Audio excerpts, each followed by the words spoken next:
تاکي که دومره جرأت مونږ سره یو ځل برای راست کېنه دا د میډیا په ذریعه کېنه دلیل په دلیل باندې خبره کو ستا شکل مونږ د ټولو دنیا ته وروښیو. بهرحال د رمضان مبارک بابرکت او مقدس میاشت شروع ده. تېره جمعه ما ستاسو په وړاندې عرض کړی وو چې دغه د رحمتونو میاشت ده، د برکتونو میاشت ده او د الله رحمتونه په دې کې لکه د باران راورېږي. تېره جمعه ما ستاسو په وړاندې عرض کړی وو چې مجدد الفساني رحم الله فرمایي د دې یوې میاشت مثال د 11 میاشتو سره داسې دی لکه د سمندر او د قطرې، یو طرف ته قطره بل طرف ته سمندر. دغسې د رمضان مبارک د میاشت مثال د سمندر دی او دغه د 11 میاشتو مثال هغه د قطرې دی. دومره د الله رحمتونه په کثرت سره په زیادت سره راورېږي. دې وجې نه محترمو خوش نصیبه انسان هغه وي چې په دغه میاشت کې ځان ته د مغفرت اسباب برابر کړي. بدقسمته انسان هغه وي چې هغه په دغه میاشت کې ځان لپاره د تباهۍ اسباب برابر کړي، د ځان لپاره د هلاکت او د بربادۍ اسباب برابر کړي. حدیث د جبریل ما ستاسو په وړاندې عرض کړی و. نبي علیه السلام وفرمایل فلما ارتقیت الثانیه، هر کله چې په دویمه پړوي باندې وختم جبریل راغی ویې ویل بعودا لمن ادرک رمضان فلم یغفر له، هلاک دي شي، تباه دي شي، برباد دي شي هغه څوک چې د رمضان مبارک دغه میاشت بیا مونته بې خپل ځان په الله ونه بخو د مغفرت اسباب یې ځان ته برابر نه کړ. دې وجې نه محترمو دې میاشت کې عبادات زیات نه زیات کول پکار وي او یو خصوصي عمل په دې میاشت کې اگر تراویح وي. بدقسمتي نه دویم کال دریم کال زمونږ په ملک کې زمونږ په وطن کې ثبت نګر خلک دغسې راوتي دي چې هغه د خلکو په زړونو کې شکوک پیدا کوي، شبهات پیدا کوي، کله د تراویحو نه کله د لمونځ نه، یعنې د عباداتو نه د خلکو د متنفره کولو کوشش کوي. دغسې فتنې دا د حکومتي وخت کار وي چې دا کنټرول کړي دغسې فتنې. لیکن تاسو ته پته ده زموږ ملک دغسې حالات دي. نن په ټوله دنیا کې که تاسو وګورئ خصوصا زموږ په دا ملک کې دلته دین لومره لاوارثه دی. یقین وکړه تر خوراک به یو څیز کې یو څوک ملاوټ وکړي ته وګوره پولیس پسې راورسېږي. یو وطايي ډاکټر او حکیم کینی هغې پسې پولیس راورسېږي لاس کې ورته کړۍ واچوي. لیکن زمونږ په دا ملک کې خلک په دین کې ملاوټ کوي. زمونږ په دین کې په ملک کې خلک د دین د تباهۍ او بربادۍ کوشش کوي. یقین وکړه زمونږ حکمرانان په هغې باندې خاموش دي، دلته هر څوک څه کوي. دې وجې محترمه یو فتنه هغه د مولانا شاکر د بدې وخت کې مخکې به یو جګړه جوړه وه تراویح 20 رکعات لري که 18 رکعات لري،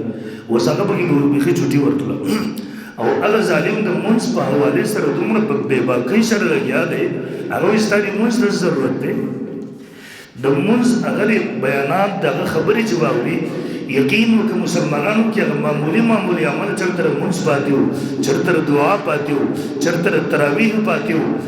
هغه ظالم پته نه لګي په خپله یې کوي که نه په مسلمانانو کې هغه بېلمازي پیدا کړه، خلک یې تباهۍ طرف ته روان کړو. یو فتنه هغه د تراویح په حوالې سره وه. د تراویحو نه هغه انکار کوو. تېرو ورځو کې ما هغې ته څو کلیپونه په جواب کې ریکارډ کړل، الحمدلله جواب کې هغه خاموش دی. لیکن نن جمعه زه په هغه حوالې سره 2-3 خبرې ستاسو په وړاندې عرض کوم، ځکه محترمو کله چې فتنې راپورته وي خلک چې په مسلماتو باندې حملې کوي هغه وخت کې بیا موږ د منبرونو نه فضایل بیانو، یقینا دغه وخت کې به علما د امت ذمه دار ګرځېږي. دې وجې نه موږ خپله ذمه داري ادا کوو. تاسو ته یې درښایو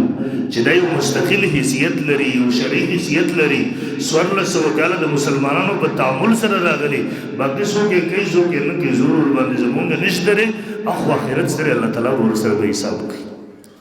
بهرحال محترمو د رمضان مبارک میاشت چې راغله نبی علیه الصلاۃ والسلام به ډېر ترغیب ورکوي مسلمانانو ته. مخکې موږ یو اوږد حدیث د حضرت سلمان رضی الله عنه ستاسو په وړاندې لوستی او نبی علیه الصلاۃ والسلام فرمایي من تقرب فيه بخصلة، چا چې به د رمضان مبارک یو عمل وکړو من خیر کان کمن ادى فریضة فيما سواه، په د رمضان مبارک کې دا یو نفل وکړو دا رب ذوالجلال ته په فرضو باندې قبول دی لکه په عام ورځو کې چې دا فرض ادا کړي. او رسول الله صلی الله علیه وسلم من ادى فریضه فيه كمن ادى 70 فریضه فيما سواه. په دې میاشت کې دا فرض ادا کړل په عام ورځو کې په عام میاشتو کې لکه بیا فرض شي کړی، یعنی په دې ورځو کې الله په یو نفلو د فرض ثواب درکړي او په یو فرض باندې او یا فرض ثواب درکړي. اوس تاسو چې تراویح نه ترونه کوي روزانه تر شل رکعاتو پرېستانه نه خلاصي تر هغه انکار درته نه وځي. اور دغه میاشت مبارک راځي نبی علیہ الصلوۃ عائشہ رضی الله عنها فرمایي کان رسول الله صلی الله علیه وسلم اذا دخل رمضان شد مئزره. رمضان میاشت براله نبی علیہ الصلوۃ والسلام خپل ازار خپل لنګ پرتګ به مضبوط کو کلک به کو ثم لم يأت فراشه حتى ينسلخ. به نبی علیہ الصلوۃ والسلام بسترې ته نه راتلو کو خپل بیانو خاطر پر شپې هم نه راتلو د شپې هم د آرام د پاره خپل بسترې ته نه راتلو تر دې پورې چې رمضان مبارک میاشت به تېره شوه. دا میاشت به رب ذوالجلال ته په عبادت کې تېروله. او یو بل روایت کې ام المؤمنین فرمایي کان رسول الله صلی الله علیه وسلم دخل رمضان تغیر له.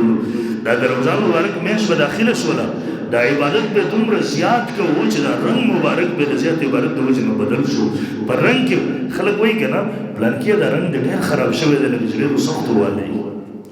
تغیر لونه د نبی سم رنګ وکثرت صلاته منځ کې به زیادت راوستو نبی علیه الصلاة والسلام نوافل سنن فرایض خاصې مغه دي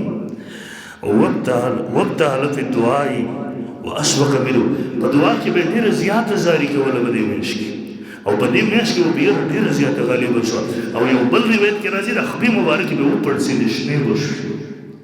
ولې فرمایي ما ورته د الله رسول ته الله بخلی نه یي ما ته ویل چې عایشې زه الله بخلی نو زه بیا شکرګزار بنده جوړ نه شم زه یې وبخله مزل شیټ ته کښېنم.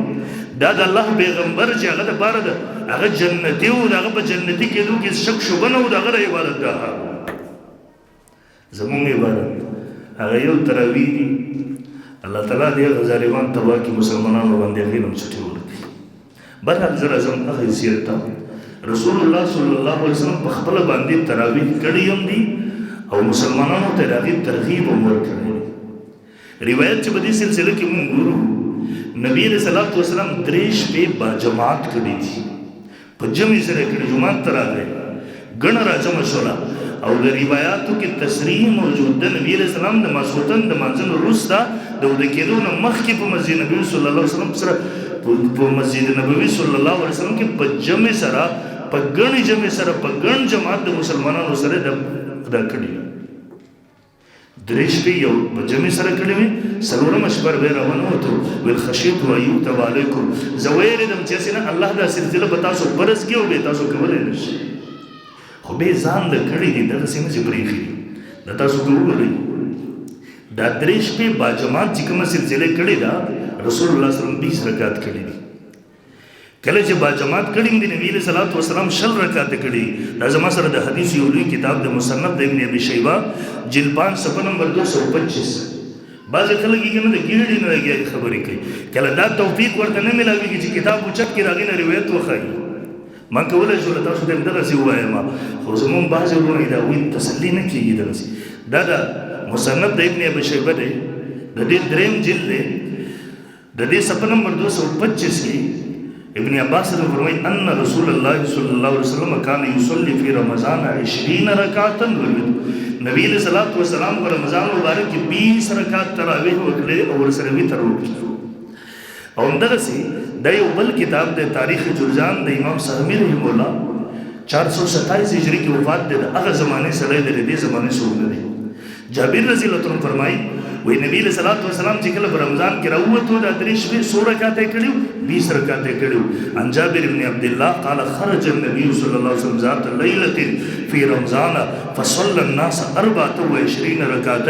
نبی علیہ الصلوۃ والسلام راغی 24 رکعات با جماعت وکړله 3 رکعات فرض وکړله 20 رکعات تراویح وکړلې او اوتر بثلاثه او 3 رکعات ورسره وتر وکړه. د دې صفحه نمبر 317 ده. او په دې باب کې به روایت ګورئ د سنن الکبرى د امام بیهقي رحمه الله دی د دې 2م جلد صفحه نمبر 496 کې دې ذکر کړي ان ابن عباس قال كان النبي صلى الله عليه وسلم يصلي في رمضان في شهر رمضان في غير جماعت ب 20 رکعات. نبی علیہ السلام چې بغیر د جماعت نه وکړي بغیر د جماعت نه نبی صلی الله علیه وسلم 20 رکعات تراویح وکړه. او زه کوم غواړم په دغه باب کې الحمدلله تقریبا 15 مرفوع احادیث ما کتابونو کې نشاندهي کړې ده چې رسول الله صلی الله علیه وسلم په جماعت سره بغیر د جماعت نه هغه 20 رکعات تراویح کړې دي. یو خبره دوی دلته بعضې خلک دا غلط فهمي خوري وایي نبي علیه صلات وسلام خو صرف 3 شپې کړي دي بیا یې نه دي کړي. نه، نبي علیه صلات وسلام 3 شپې با جماعت کړي دي، بې ځان نه کړي دي،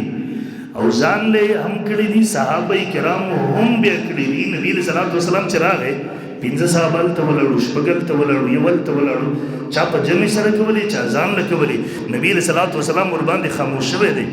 د مسند احمد د حدیث نمبر دی 26307. عائشہ رضی اللہ عنہ فرمائے کان الناس یصلون فی مسجد رسول اللہ صلی اللہ علیہ وسلم فی رمضان باللیل اوزان. وہ خلق چې رمضان مبارک په میاشت کې د نبی علیہ السلام په جمعات کې هغوی ځان له جدا جدا تراویح کولې. یکون مع الرجل شیء من القرآن فیکون مع النفر الخمسة او الستة واقل من ذلك او اکثر فیصلون بصلاة. 15 به هلته ولاړو، شپږ به هلته ولاړو، چاته به قرآن حافظ به و، هغه پسې به خلک ولاړو په تراویح کې به پسې قرآن اورو. او بیا شارحین د حدیث لیکي دا د اوزاع په دغه کې وایي متفرقین او ځان نه ځان نه د جماعت په سلسله کې دا خلک ولاړو دا مسلک. او په دې باب کې یو دویم روایت ابو داود جلد 195 کې دی کان الناس یصلون فی المسجد فی رمضان اوزان. خلکو به هغه ځان له یعنې با جماعت دغسې سلسله نه وه چې ټول په یو قاري پسې راجمع شي، البته ځان له ځان له کېدی. او دریم یو روایت په کتابونو کې موجود دی، ابو هريره رضی الله عنه راوی دی، معرفت السنن والآثار جلد 6 نمبر 39. نبی علیہ الصلوۃ والسلام یو شپه راغی، صحابه کرام څوک ځان له ولاړ دي، څوک په جمع سره ولاړ دي، څوک زیات څوک کم ولاړ دي، ځان له تراویح کوي. ځکه نبی علیہ السلام با جماعت سلسله د دې یې پرېږدو واسې نه فرض جي فرضیت حد ته ونه رسي. اور روایت کې راځي قد اصحاب نبی علیہ الصلوۃ والسلام د دې تایید وکړ الله سیدی ولم یکره ذلک. نبی علیہ الصلوۃ والسلام د بد ونه ګڼل. اوس تاسو راشئ دغه منکرین حدیث خلکو ته شوبه وراچئ. نبی علیہ السلام 3 شپې کړي دا سنت نه دي، بس نه په لمونځ دی کوو دی کوو دی نه کوو. سنت ویل کېږي ځکه اول نمبر موږ خپلو طالبانو ته چې کله وایو نبی علیہ الصلوۃ والسلام سنت او حدیث، نبی علیہ الصلوۃ والسلام یو حکم وکړو، یو خبره وکړله، یو. دویم نمبر نبی علیہ الصلوۃ والسلام یو عمل وکړو. دریم نمبر نبی علیہ الصلوۃ والسلام یو صحابي وکړو، صحابه وکړل چې هغوی یو کار کوي ور باندې خاموش شو، دې ته حدیث ویل کېږي، دې ته سنت ویل کېږي. یو. دویم نمبر که په دې باب کې تاسو راشئ یو نبی علیہ السلام خپل با جماعت هم کړي دي، بغیر د جماعت نه هم کړي دي، او صحابه کرامو کړي دي، نبی علیہ الصلوۃ والسلام ور باندې خاموش شوی دی، با جماعت هم کولی، ځان هم کولی، نبی علیہ الصلوۃ والسلام لیدلی دی ور باندې خاموش شوی دی. دویم نمبر کې تاسو د سنت تاریخ ته راشئ. العرف الشذیذ صفحه 309 کې امام کشمیری لیکي وایي د خلفای راشدین او ابوبکر عمر عثمان علی رضی الله عنهم دوی سنت هم د نبی علیہ الصلوۃ والسلام د سنتو په شان سنت دی کما فی الاصول لان السنت سنت الخلفاء وسنت علیه السلام. سنت دا د نبی علیہ السلام سنت د ابوبکر عمر عثمان علی رضی الله عنهم طریقې ته سنت ویل کېږي. او دویم علاوه سنن کې علامه عثماني جلسات 79 طریقې لیکي سنت هغه د ما واظب علیه النبي صلی الله علیه وسلم او الخلفاء، هغې باندې نبی علیہ السلام همیشوالی وکړي، یا به د نبی علیہ الصلوۃ والسلام د خلفای راشدینو نه یو کس ابوبکر وکړي، عمر وکړي، عثمان وکړي، علي وکړي رضی الله عنهم اجمعین، دغې ته سنت ویل کېږي. او یو حنبلی عالم دی جامع العلوم جلد 191 کې هغه لیکي والسنة هي الطريق المسلوکة ويشمل ذلك التمسك بما كان عليه هو والخلفاء. د نبی علیہ الصلوۃ والسلام هغه طریقه چې نبی علیہ الصلوۃ والسلام ور باندې تمسک کړی، عمل یې کړی دی، مواظبت یې کړی، یا ور باندې خلفای راشدینو کړی، دې ته سنت ویل کېږي. او زموږ کتابونو کې د هغې مثالونه شته دی، مسلم شریف کې شته دی، ابو داود شریف کې شته دی، د حدیثو کتابونه دي، فقهي کتابونه نه دي. نبی علیہ الصلوۃ والسلام او ابوبکر رضی الله عنه شرابي له 40 تورې ورکړې وې، عمر فاروق رضی الله عنه 80 تورې ورکړې وې. روایاتو کې راځي دا دواړه طریقې سنت دي، او امت کې هم دغه را روان دي. د حضرت امام اعظم ابو حنیفه مسلک هم دا دی شرابي ته به 80 تورې ورکولی شي، سنت طریقه هم دا ده. او د دغې لپاره بنیاد هم شته دی. دا حدیث ګڼو کتابونو مسند احمد جلد 4 صفحه 126، ابو داود جلد 9 صفحه 269، ترمذی جلد 9 صفحه 92، نور ګڼو کتابونو کې نقل دی. نبی علیہ السلام فرمایي انه من یعش منکم بعدی فسيرى اختلافا کثیرا. تاسو کې چې څوک زمانه وروسته ژوندی پاتې ډېر اختلافات به وګوري، او که به راویږئ ما فعلیکم بسنتي وسنة الخلفاء الراشدین. څوک دې ګمراه نه کړي، څوک فتنهګر دي بل طرف ته ونه ځي. علیکم بسنتي، زما طریقه کلکه ونیسئ، وسنة الخلفاء الراشدین المهدیین، زما د خلفاء راشدین او هدایت یافته خلفاء ابو بکر عمر عثمان دا وی طریقه کلکه ونیسئ. تمسکوا بها، منګولې ولګوئ په دې باندې، وعضوا علیها بالنواجذ، په داړو په چغونه ولګوئ چې داسې څه تانه پاتې نشي. او دلته علما وایي تمسکوا بها وعضوا علیها، مخکې مرجع مونږ طالبانو ته وایي دوه دي، زما سنت او زما د خلفای راشدینو سنت. تمسکوا بهما تسنیه ضمیر راجع کول پکار، لیکن هغه راجع نه کو تمسکوا بها وعضوا علیها. اشاره وکړه څوک زما او زما د خلفای راشدینو په سنت کې به تفریق را نه ولي، چې ما خو کلمه د عمر نه دی ویلې، د عثمان مې نه دی ویلې، څوک دا شی ولي کې سبب د خلفای راشدینو په سنت باندې عمل دا به نه زما په سنت عمل نه پیغمبر. نو بهرحال او دوی خلفای راشدینو سره رکعت کړي. ابو بکر رضی الله عنه دور راغی په نبی اسلام پسې، فتنې راوچتې شوې، چرته چا د زکات نه انکار کوو، چا د نبوت دعوه کوله، ارتداد فتنې راوچتې شوې. ابو بکر رضی الله عنه دور د هغه فتنو خلاف په جهادونو کې تیر شو، انتظامی امور ته زیاته توجه راونه ګرځېد. تراویح والامر څنګه چې نبی صلی الله علیه وسلم خبره پاتې شوې وه، خلکو جدا جدا کولې، خبره حق سے پاتې شو. عمر فاروق رضی الله عنه دور راغی، جهادونه مو شو، انتظامی امور ته توجه مو شوله. عمر فاروق رضی الله عنه هغه چې کله وکړه صحابه یو خوا بل خوا بدل څوک ته ولر، بلکې روایتو کې تصریح ده خلکو وزن مزان په یو جماعت کې قاری کړو، څوک پنځل ته ولړو، درې بل ته ولړو، بلکې خلکو به خوش आवाज قاری کړو. عمر فاروق چې وکړه غوسه شو، ول تاسو د قران نه غانې جوړې کړې دي، سندرې جوړې کړې دي.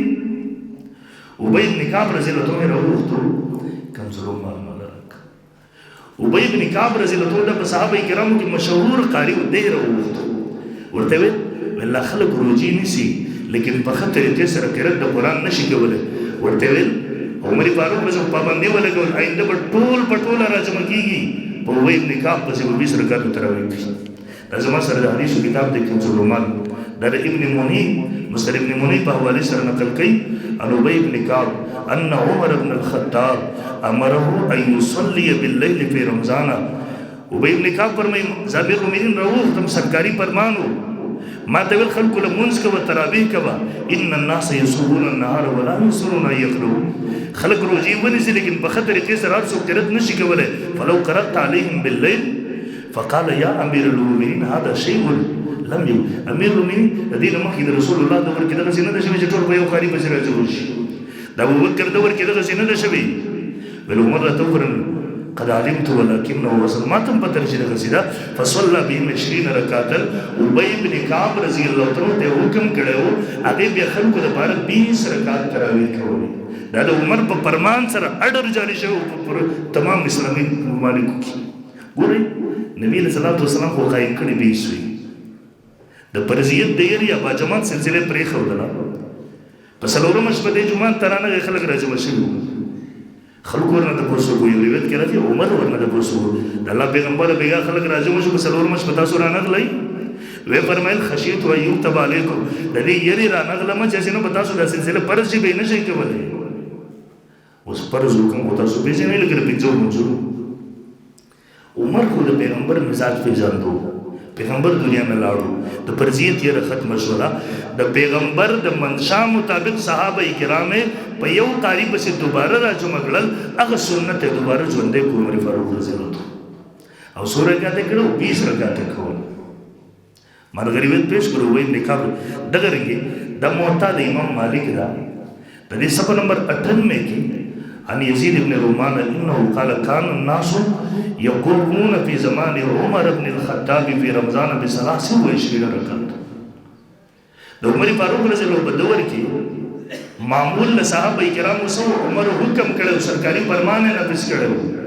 د صحابه کرامو په اتباع سره 20 رکعات تراویح وخلو کول او دغه رنګي یو بل روایت کې مرضی مصنف د ابن ابي شیبه د دې په صفحه نمبر 223 کې روایت ده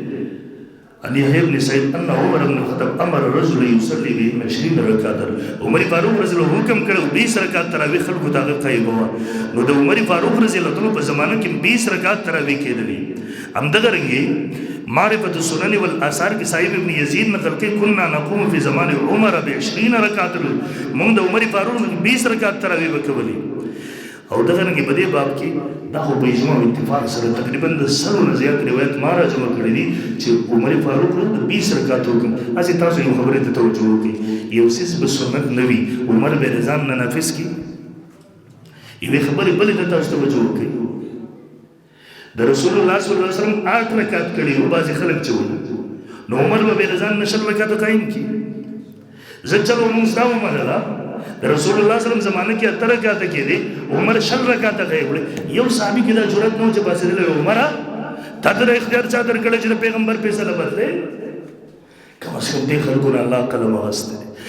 بیا بهر دین پس د عثمان رضی الله عنه راغی سنن الکبرى دي کې روایت موجود ده عثمان غنی رضی الله عنه په دور کې به 20 رکعات باندې صحابه کرامو عمل راغی او په دې پس بیا د علی رضی الله عنه دور راغی علی رضی الله عنه به 20 رکعات تراویح قاریان وروته د مصنف د ابن ابي شیبه سره 223 کې دي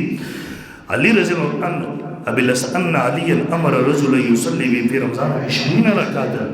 علی رضی الله عنه به 20 رکعات تراویح وکمو او دغه سنن الکبرى کې امام بیهقی نقل کوي علی رضی الله عنه قاریان وروته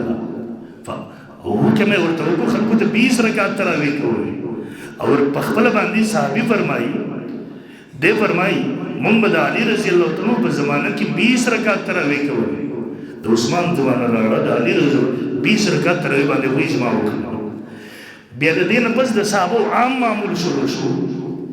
اجماع د صحابه کرام رضی الله عنهم اجمعین پاګه راغله ابو بکر عمر په دور کې 20 باندې اتفاق عثمان په دور کې په 20 باندې اتفاق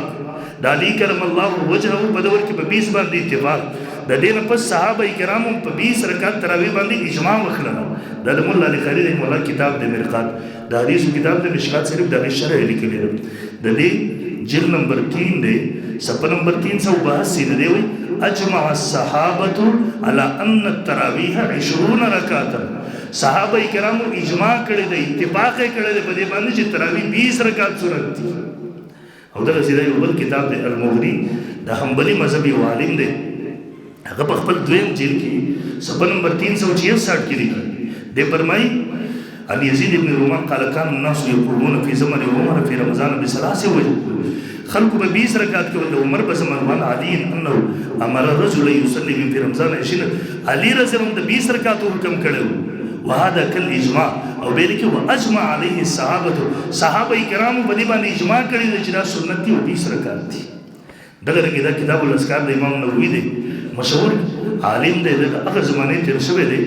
دیم په خپل کتاب صفحه نمبر 191 میں لیکي اعلم ان صلاه التراویح سنت باتفاق العلماء پوهشه چې صلاه تراویح دا سنت دي او 20 رکعات دي په اجماع د صحابه کرامو سره وسه سیدا زوندازو او بیا امام شافعی رحمه الله فرمایي ترمذی شریف صفحه 162 جلدو کی وهكذا ادركت ببلدنا بمكه يصلون 20 امام شافعی فرمایي ما په مکه مکرمه کې مسلمانان به مونږ 20 رکعات کول در تابعین او تبع تابعین او هغه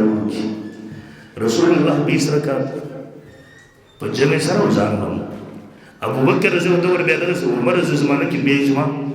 د عثمان زمانه کې به اجماع د علی په زمانه کې رضی الله عنه به اجماع د صحابه کرامو کې به اجماع اتفاق سلول مذاهب په باندې باندې متفق سوار سو کاله مسلمانان باندې باندې متفق واستوى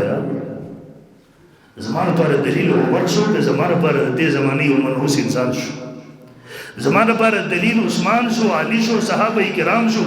امام ابو حنیفه شو امام شافعی شو مالک شو احمد شو کړه دې زمانه هغه مولا د قسم دې سبقونه دی ورسې نن د سره شړل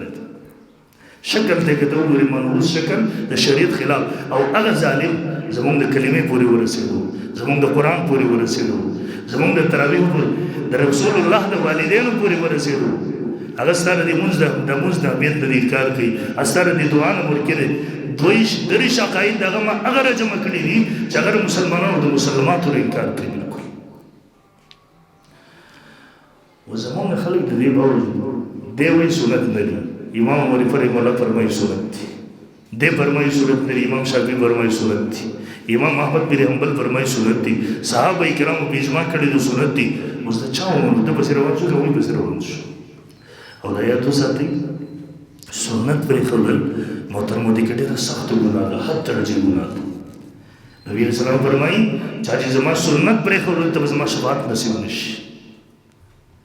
او یو بل حدیث کې راځي زما هر امتي د معافۍ قابل دی مګر هغه څوک د معافۍ قابل نه دی چې زما د سنتو نه انکار وکړي.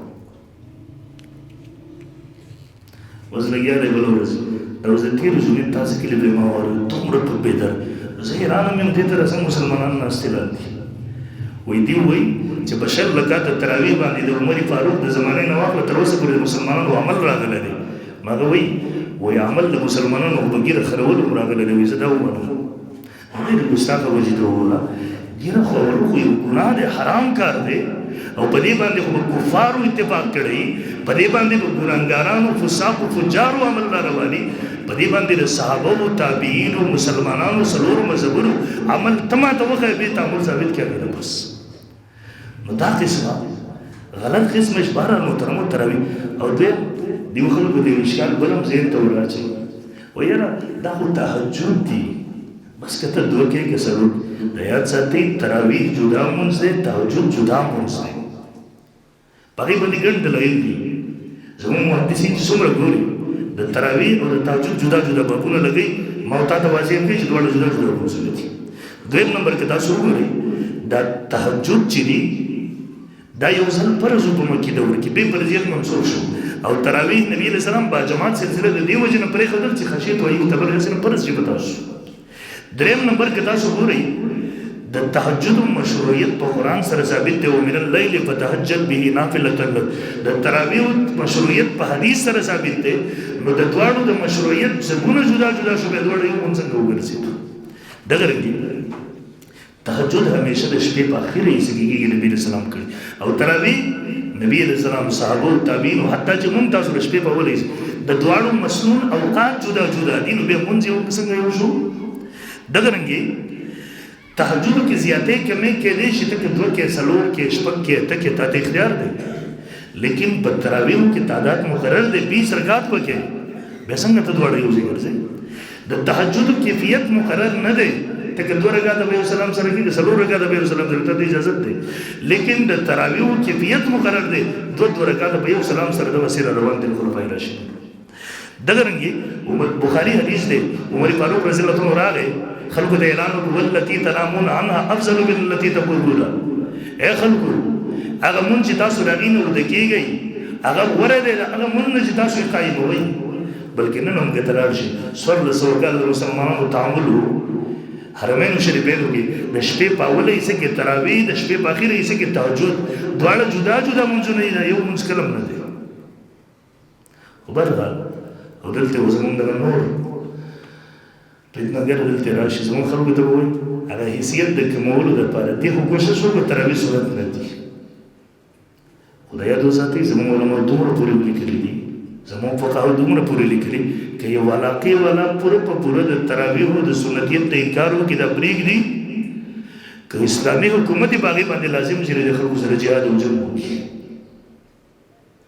برحال دغه نور فتنهګر به هم راځي اوس مونږ خلکو ته راشي وایي یاره لاول خو به د تهجد والا روایت راخلي تا ته پیش کوي دوکه درکوي. د یاد وساته هغه تهجد دي تراویح نه دي هغه پوره کال کېږي هغه د رمضان مبارک سره تعلق نه ساتي رمضان غیر رمضان ټولو کې کېږي. تراویح صرف د رمضان سره تعلق ساتي. نو اول خو به دا دوکه درکوي تهجد روایت به پیش کړي چې په دې اوس ونه چلي بیا به تا ته وایي وایي یاره یو سړی 20 رکعاته په 20 منټه کې زر زر کوي د دې نه دا ښه نه ده چې 8 رکعاته په 20 منټه کې ښه په قلاره قلاره وکړي. ورته نه تا ته دا اختیار چا درکړی دی چې د شریعت احکامات د عقل په بنیاد کې مې زیاتې کې وکړي دویم که زه تا ته ویل دا د ماسپښین 10 رکعاته مونځ دی 10 رکعاته په 10 منټه کې زر زر کوي ا دې نه دا ښه نه دي چې 2 رکعاته په 10 منټه کې خپله قلاره وکړي ډېر روجې دي دا ځوانان د رجوع خیال نه ساتي د حقوقو خیال نه ساتي او ځوانانو ډېر شمنې سئ 10 نه سئ خو په خشوع دا په خیال ساتئ د ورځې 5 مونځونه دي او ځوانانو 5 مه کوئ 2 کوئ خو په خشوع حضور سره کې اجازه ورکړي هغې کې نه ورکړي نو دا عبارت نه دی په دې کې څنګه رضان نه کېږي زیات دی بله محترمو د رمضان میاشت ده 20 رکعتونه ښه په قلاره وکړه ولې جلدي کې کوم الله چې تعالی دومره د صحت نعمت درکړی دی هغه الله ته د 1 ګنټه نشي ورکولی ته سوچ وکړه دا صحت زمان الله واغشتو د هسپتالونو ته ورڅه ډېر خلک دې نشي ودرېدی که په تا دا بیماري خدای سبا ته راوستله بیا چې نشي ودرېدی او روژه راشي که به څومره ارمان کې کاش که ما ته بیا توفیق میلاو شي 20 رکعت تراویح وکړم مه کوه جلدي ولې جلدي کې دغه مونځ حدیث کې راځي د اسمانونو طرف ته ځي د اسمان دروازې ورته نه ګلوي واپس د څښاک چرړۍ په شکل کې راځبند شي هر موزګار مخ به وشته کېږي ورته خیرې کوي الله دې دغسې برباد کړي څنګه چې زه برباد کړم ګړو ته مه ګورئ قاري نو پسې څومره وخي وو قاري یې چې زر کوي مونږ تاسو مسلمانان یو ورته قاري زر خو په قلاره یو زمونږ څه جلدي ده مونږ خپل الله له 20 منټه زیاتې نه شو ورکولی کوم الله چې ماله صحت راکړی دی کوم الله چې ماله د صحت والا نعمت راکړی زه خپل حق الله له 1 ګنټه نه شم ورکولی دې وجه نه محترمو زما د بیان خلاصه دا ده تراویح سنت دي او 20 رکعاته سنت دي رسول الله صلی الله علیه وسلم 20 رکعات کړي دي یوازې په جمع سره خلفای راشدین هم کړي دي صحابه کرام هم کړي دي څلور مذاهب په متفق دي 1600 کال مسلمانانو تعامل پر راغلي دي او د روزي میاشت رسول الله صلی الله علیه وسلم عبادت ترغیب ورکړي خې په شروع سره وکړي خې په پابندۍ سره وکړي یو فرض دی الله نفل دی الله په فرض باندې حسابي الله پسې مساوي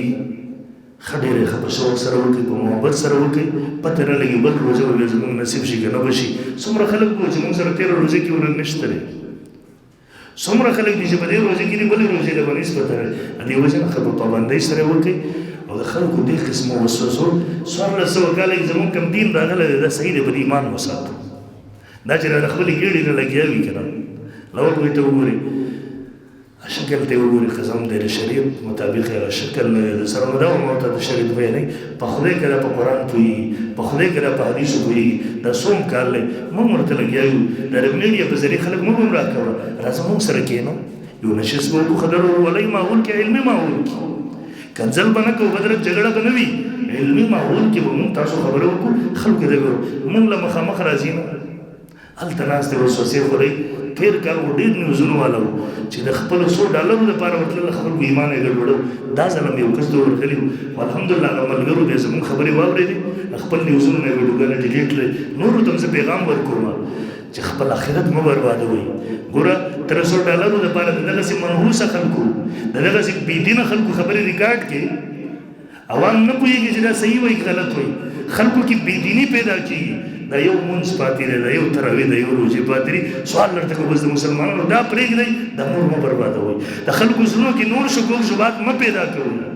تعالی به الله پیسې له بل طرفه درکړي په دې پیسې مه ګټه چې د خلکو ایمان تباه کړي عقیده تباه کړي نظریه تباه کړي هغه نیوزونو پیجونو والا ته ویل دغسې خلک مه ریکارډ کوئ دغسې خلک د امت ته مه پیش کوئ د کمزورۍ وخت دی د فتنو دور دی نورې فتنې په د امت کې خدای خاطر وکړي مه پیدا کوئ ورنه ته به مړې دا مرداري به ستا په بېجلو باندې چلېږي خپل رب ته به بیا څه جواب ورکړې ذمهداري خپله ادا کړئ قوم ته خیر ورسوئ دلته لوی لوی علما موجود دي شیخان موجود دي لوی لوی مدرسې موجود دي زمونږ په قوم باندې دغه ځای عجیبه حالت دی دارالعلوم حقانیه دلته موجود دی پوره انشاءالله مدرسه دا په دې قوم دا په دې اعتماد نه کوي په هغه منکر حدیث باندې اعتماد کوي چې په قرآن حدیث نه پوهېږي ما ورته څوک ډېرې ویل مخامخ زمونږ سره کښېنه او بیا ورته وایم دته مې سوال درته کوم مه ګمراه کوه راخله تاکي که دغومره جرأت یې مونږ سره یو ځل برای راست کښېنه دا د میډیا په ذریعې کښېنه دلیل په دلیل باندې خبره کړو ستا شکل مونږ د ټولو دنیا ته ور وښیو بهرحال په خپل دین عقیده باندې کلک اوسېږي مطمئن اوسېږي الله دې مونږ د هر فتنهګر د فتنې نه محفوظ وساتي واخر دعوانا